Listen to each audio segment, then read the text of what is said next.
teto tamin'ny andro efa ela dia ela. Dia io ny pont vaovao napetratsika ankehitriny.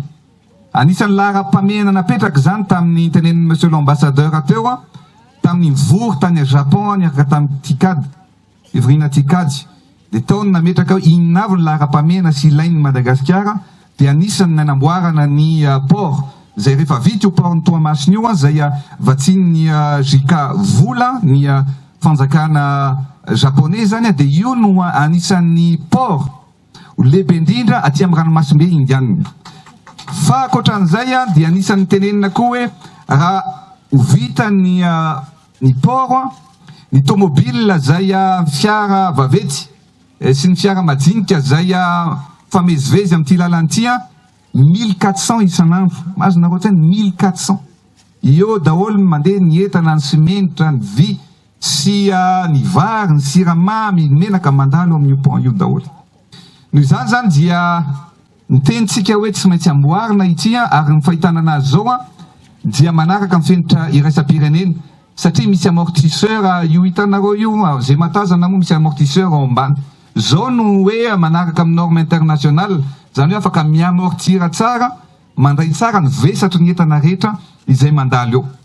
Zay ihany koa no nametrahantsika vinany hoe anao ny autoroute voalohany satria efa niteneniko foana hoe ito lalana mampitohy ny Antananarivo sy Toamasina io dia ataontsika eo amin'ny adiny 10 adiny 10 eo ankehitriny. Fa rehefa vita io autoroute io adiny 2 sasany no amitatsika anazy. Zay ny teneniko anareo mbola ao anatin'ny faniriantsika ihany hoe tsika ny manomboka an'izany ary tsy maintsy tsika ny mamarana sy mitokana an'izany autoroute zany ho an'ny vahoaka malagasy irany manontolo tompolatovana.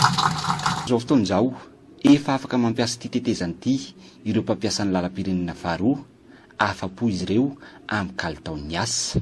Fa avy le tetezana zany dia tena tsara ary mbola tsisy ohatran'ny hoe tia nereny teo ary isorana ny filoham-pirenena fa tena raha tsisy tsy nanana zao teteza zao tsika tombontso azonay zany zao dia tena tsara izy noho le itsy akiray mifandimby izy moa zao mifandimby izy tamin'ny taloha matsy miandry ela be eo dia zao efa double chance izy dia tena tsara le izy.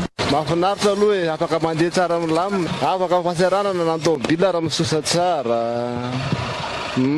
Afaka na taloha dia eto zany ratsiratsy hoe izy efa vita tsara milamina tsara mandeha. Tômôbila tsy mba miena zany ny fahasimbany tômôbila zay moa afaka mandeha angaikainga kokoa toy teo aloha. Raha tsy haivina tafiditra ao anatin'ity tetikasa fanavaozana ny tetezana mangoro ity ihany koa ny fanamboarana ny tetezana tsapazana izay efa nisokatra azo nampiasain'ny rehetra nanomboka ny volana septambra 2024.